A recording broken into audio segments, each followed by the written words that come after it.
Hindi inaasahan ng pamilya ni Marjorie na magtatapos ang buwan ng Agosto nila sa takot at pangamba dahil sa hindi inaasahang pangyayari. Nasalang hiling ng marami para kay Marjorie Barreto matapos itong isugod sa ospital. Ano na nga ba ang lagay niya ngayon?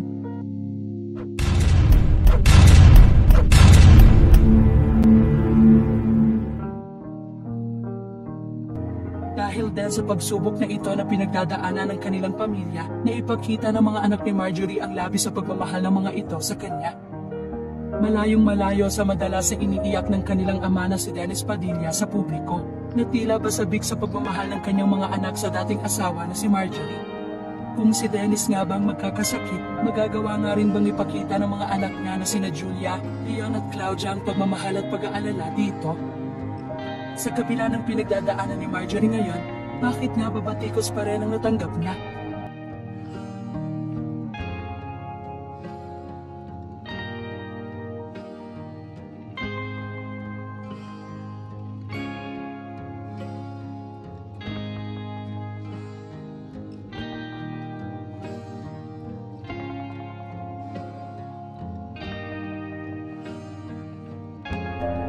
Mismong si Marjorie nga ang umamin na wake-up call sa kanyang nangyari.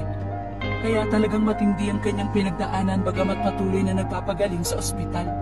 Sa post nga ng sikat na personalidad, ibinahagi niya ang pictures ng pagbisita ng kanyang mga anak matapos ma-confine sa ospital.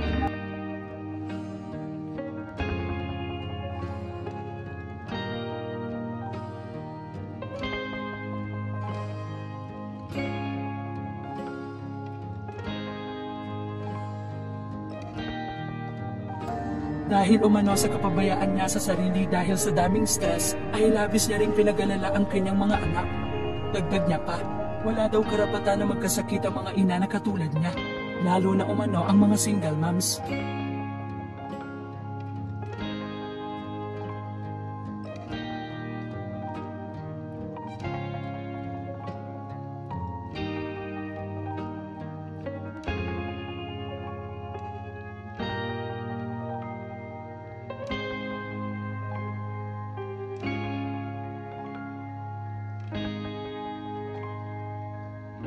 Labis din ang naging pasasalamat niya sa mga anak maging sa aktor na si Gerald Anderson na binisita siya.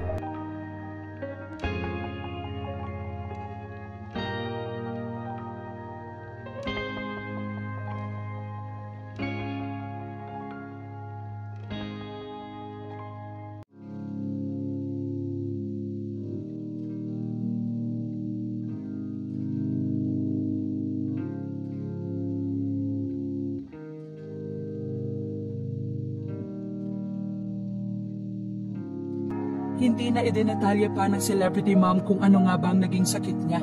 Pero tila dahil sa stress ay inakala niyang katapusan na niya.